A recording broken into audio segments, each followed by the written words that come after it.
Welcome friends, welcome to this video. Today we shall talk about election and representation. This is third chapter in your syllabus and your course. देखिए आज हम election और representation की बात करते हैं, चुनाव और प्रतिनिधित्व, जिसे हिंदी में कहा जाता है चुनाव और प्रतिनिधित्व। देखिए इलेक्शन बेटर वे से हो, इसके लिए बहुत जरूरी है, it is very necessary to conduct this the system, election system. It needs some basic rules about conducting elections. Let's see, देखिए first of all we shall talk about introduction. क्या होता है इलेक्शन, उसका परिचय देख लेते हैं. देखिए different rules system for conducting election. Every country has different rules for their system about election, है ना. देखिए इसके लिए अलग अलग सिस्टम होते हैं, अलग अलग रूल्स होते हैं, जिसके अंदर हर कंट्री अपना अपना इन रूल्स को फॉलो करती है और अपने कंट्री के अंदर इलेक्शन कंडक्ट करवाती है. अब देखिए और फिर ये इलेक्शन या ये रूल्स डिपेंड करते हैं इनके रिजल्ट पर. Result depends on the rules. ठीक है कि भाई नियमों का जो कुछ ये जो रूल्स हैं इनके रिजल्ट जो डिपेंड करते हैं वो उन पर करते हैं जिन नियमों को हम एडॉप्ट करते हैं, है ना. कि जिस सिस्टम को हमने फॉलो किया है, जिसको हमने एडॉप्ट किया, जिसको हमने ग्रहण किया है, उसके ऊपर ये डिपेंड करते हैं. देखिए for impartial election need some basic decisions about election in.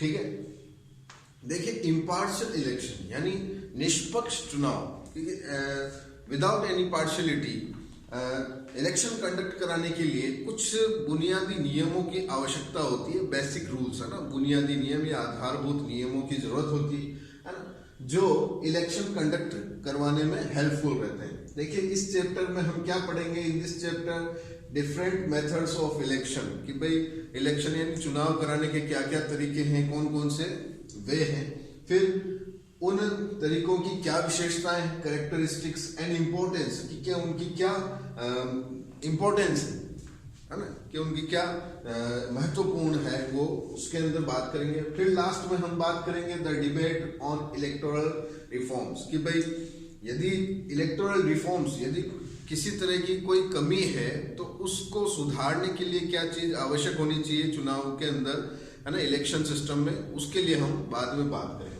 ठीक है, वो लास्ट में. अब हम बात करते हैं, now we shall talk about election and democracy.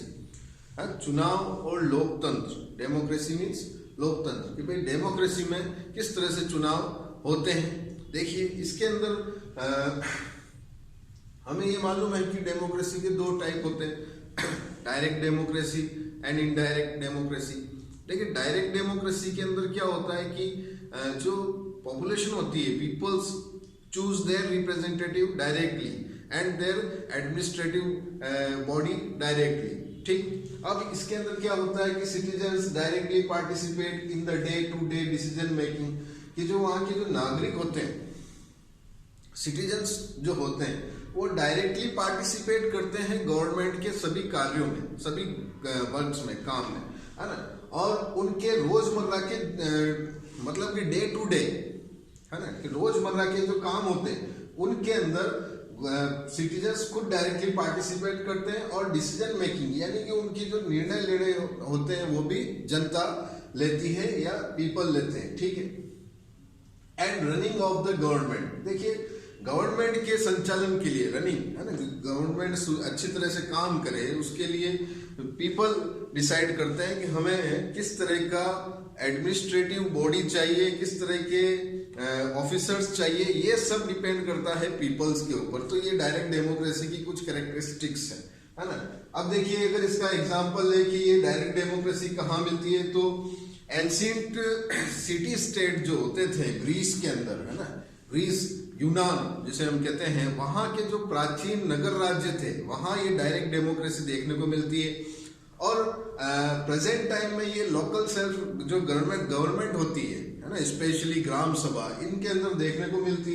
और स्विट्जरलैंड एक कंट्री है, उस स्विट्जरलैंड कंट्री के अंदर जो 5 कैंटन है वहां ये डायरेक्ट डेमोक्रेसी देखने को मिलती है कि भाई पीपल खुद अपने रिप्रेजेंटेटिव को इलेक्ट करते हैं या चुनते हैं और उनको काम करने के लिए खुद सुझाव देते हैं, सलाह देते हैं और एक अपना पूरा एक जनमत संग्रह द्वारा वो गवर्नमेंट के कामों में पार्टिसिपेट करते हैं।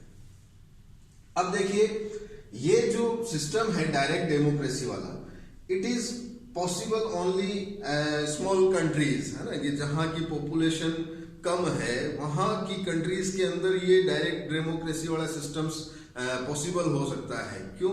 क्योंकि कि बड़ी कंट्रीज के अंदर एक तो पॉपुलेशन का एक लार्ज नंबर होता है जो इस तरह के कामों के लिए मतलब कि सुटेबल भी नहीं होता और इसके अंदर टाइम भी ज्यादा लगता है और एक्सपेंसेस भी ज्यादा होता है। इस वजह से ये जो सिस्टम है डायरेक्ट डेमोक्रेसी वाला ये ओनली स्मॉल कंट्रीज में पॉसिबल हो सकता है।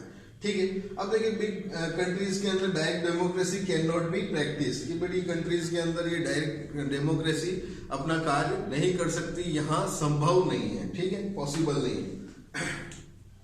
बड़ी कंट्रीज में क्या होता है कि जब बड़ी कंट्रीज में पॉपुलेशन का भी एक लार्ज नंबर है और वहां जो कैंडिडेट्स होते हैं हु पार्टिसिपेट इन इलेक्शन या हु पार्टिसिपेट फाइट इलेक्शन, कि भाई वो जब इलेक्शन लड़ते हैं तो उनका भी एक बड़ा नंबर होता है। तो वहां यूं होता है कि citizen choose their representative who in turn are actively involve in governing and administrating country. देखिए ऐसी कंट्रीज के अंदर जो नागरिक होते हैं वो अपने रिप्रेजेंटेटिव या अपने प्रतिनिधि स्वयं चुनते हैं, है ना। ये तो छोटी कंट्रीज की बात होगी जहां डायरेक्ट डेमोक्रेसी, लेकिन बड़ी कंट्रीज के अंदर ऐसा होता है कि वहां एक सिस्टम बनाया हुआ होता है अपने रिप्रेजेंटेटिव को चुनने के लिए कि भाई कि किस तरह से सिटीजन्स को उनको चुनना है, किस तरह से उनको वोट देना है ना। ये सारा डिपेंड करता है कुछ बेसिक रूल्स के ऊपर, जिसके बारे में हम आगे डिस्कस करेंगे। अब देखिए दिस मेथड कॉल्ड इलेक्शन। अब जैसे वोट देना और वोट देकर अपने सुटेबल, है ना, अपने सुटेबल या अपने फेवरेट रिप्रेजेंटेटिव को चुनना, ये सिस्टम क्या कहलाता है? इलेक्शन। ठीक है, this system is called election. ठीक, हम उसी के बारे में इस लेसन में डिस्कस करेंगे। अब देखिए आगे, not all elections are democratic. देखिए सभी जो इलेक्शंस होते हैं वो डेमोक्रेटिक नहीं होते हैं। डेमोक्रेटिक कंट्रीज के सिस्टम अलग होते हैं और नॉन डेमोक्रेटिक कंट्रीज के अंदर भी कुछ रूल्स होते हैं, है ना। जैसे रूल्स ये डिपेंड करते हैं रूलर्स पर, राजाओं पर, शासकों पर, कि उन्होंने अपनी कंट्रीज के अंदर किस तरह के रूल्स बना रखे हैं, है ना। देखिए राजा अपने कंट्रीज के अंदर इस तरह से रूल बनाता है जिसके अंदर ये रूल्स उसे ही एडवांटेज दे, उसे ही फायदा पहुंचाए राजा को, है ना, कि ताकि जनता उसके फेवर में रहे, तो उसके हित मतलब उसकी खुद की अच्छी लगे, इस तरह के रूल्स राजा बनाते हैं, है ना, कि भाई जनता उसके फेवर में रहे और उसको टाइम टू टाइम उसको वोट देती रहे और उसको आगे बढ़ाती रहे। और ये क्या सिस्टम चलता है, पीढ़ी दर पीढ़ी चलता रहता है। ठीक, अब देखिए the constitution of a democratic countries lays down some basic rules. देखिए डेमोक्रेटिक जो कंट्रीज होती है ना, यहाँ का जो कॉन्स्टिट्यूशन होता है, संविधान होता है, वो इलेक्शन कंडक्ट कराने के लिए कुछ बेसिक रूल्स बना दिए जाते हैं कि भाई किस तरह से हमें इलेक्शन हमारी कंट्री में करवाने हैं, किस तरह से ये इलेक्शन प्रभावी बने, है ना, इफेक्टिव बने, और किस तरह से जो ऑर्डिनरी पीपल है वो इन इलेक्शन के अंदर इंटरेस्ट ले और अपने रिप्रेजेंटेटिव को चुनने में भी, उनको चूज करने में भी इंटरेस्ट ले। तो ये ऐसा कुछ कॉन्स्टिट्यूशन में कुछ ऐसे अमेंडमेंट या ऐसे प्रावधान बनाए जाते हैं।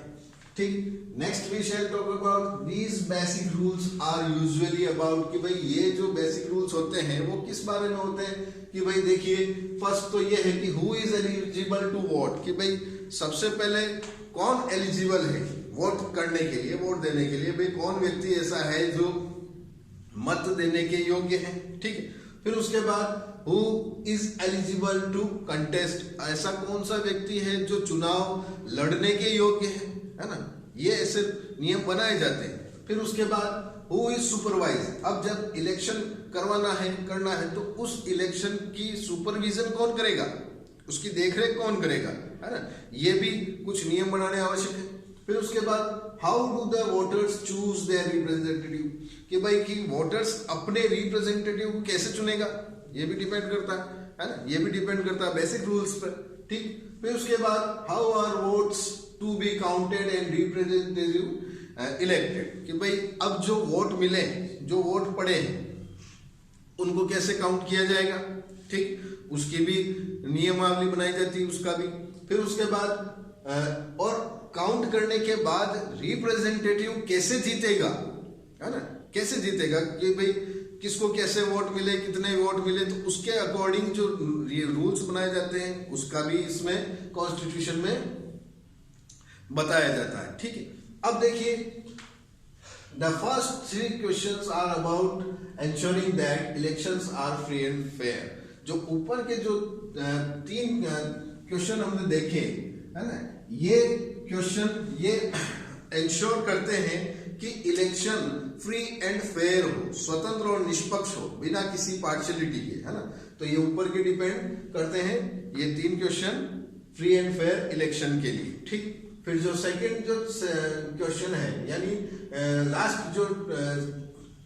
2 क्वेश्चन जो हैं, ये इंश्योरिंग करते हैं फेयर रिप्रेजेंटेटिव, कि भाई कि जो रिप्रेजेंटेटिव चुना जाएगा या रिप्रेजेंटेटिव जो चुना जाएगा, जो प्रतिनिधि, उसका चुनाव भी फेयर रूल से हो और फेयर तरीके से उसको चुना जाए, ठीक।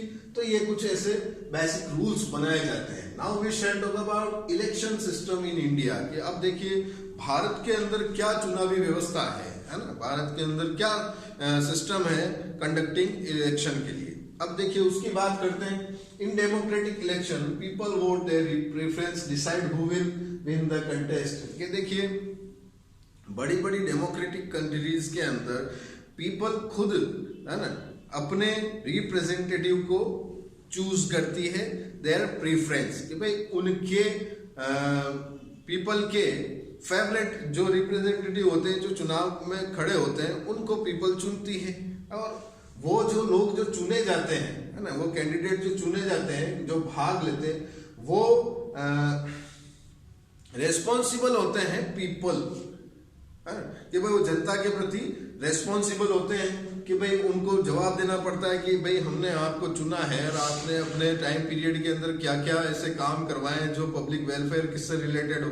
तो ये सारी बातें डिपेंड करती है डेमोक्रेटिक कंट्रीज के इलेक्शन के अंदर। तो हमारा इंडिया भी एक डेमोक्रेटिक कंट्रीज है और एक बिग कंट्री है, ठीक।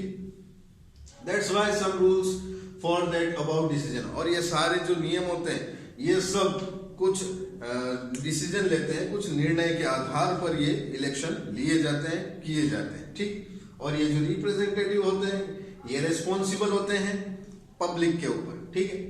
अब देखिए some rules favour biggest parties and some rules favour smaller players. कुछ नियम ऐसे बनाए जाते हैं जिसका फायदा बड़ी पार्टियों को, बड़े समुदायों को मिलता है, और कुछ रूल्स ऐसे बनाए जाते हैं जो स्मॉलर प्लेयर को एडवांटेज देते हैं, कि भाई जो नए नए आए हैं इलेक्शन के अंदर या इलेक्शन लड़ने के लिए, तो ऐसे कुछ रूल्स भी इनमें बनाए जाते हैं, ठीक।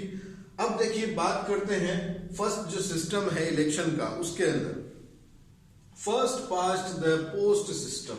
देखिए ये सिस्टम है FPTP, इसको हम शॉर्ट में FPTP भी कह सकते हैं। देखिए ये सिस्टम ये होता है कि जो इलेक्शन में आगे वही जीते, है ना, कि भाई जिसको ज्यादा नंबरिंग मिलती है वोट्स की वो ही जीतता है, वो ही विन होता है। देखिए इसके अंदर क्या हुआ, एक एग्जांपल लेके मैं आपको समझाऊं तो इन लोकसभा इलेक्शन इन 1984 उस टाइम क्या हुआ कि जो ऑल कंट्रीज के अंदर लोकसभा की सीटों को डिवाइड कर दिया गया था 543 सीट्स के अंदर, और उसके अंदर ऑलमोस्ट 415, है ना, 415 सीट्स ये अकेली कांग्रेस को मिली थी, तो कांग्रेस सबसे उस टाइम एक लोकप्रिय, एक पॉपुलर पार्टी थी और उसको पब्लिक वोट करती थी। तो इस वजह से यूं देखा गया कि जब कि इन्हें आगे इतने वोट मिले तो इस वोट के आधार पर इन्हें जीत मिली। और हालांकि इनका परसेंटेज भी 80% कुछ था कांग्रेस का उस टाइम के इलेक्शन के अंदर, कि उसको 80% सीटें मिली थी, है ना, उस लोकसभा के अंदर। देख इसमें क्या किया गया कि एंटायर कंट्री डिवाइडेड 543 कॉन्स्टिट्यूएंसीज, ये पूरे देश को, पूरी कंट्री को 543 कॉन्स्टिट्यूएंसी यानी 543 निर्वाचन क्षेत्रों में बांट दिया गया कि भाई यहाँ इलेक्शन होने हैं, यहाँ होंगे। और उसके अंदर ईच इलेक्ट्स वन रिप्रेजेंटेटिव, और हर कॉन्स्टिट्यूएंसीज के अंदर एक रिप्रेजेंटेटिव को चुनना था। तो अब इनके अंदर कितना, मतलब कि लोगों ने किस पार्टी को कितना वोट किया, वो डिपेंड करता था उन रिप्रेजेंटेटिव के ऊपर कि भाई वो कितने पॉपुलर है या कितने वो पब्लिक वेलफेयर से जुड़े हुए। तो इस आधार पर कांग्रेस को वोट्स मिले थे और ये आगे बढ़ी थी। तो friends, today we have talk about introduction for election and representation. ठीक है, after that we have talk about election and democracy. आप लोग इसके नोट्स बनाइए, पढ़िए। That's all for today. Thank you.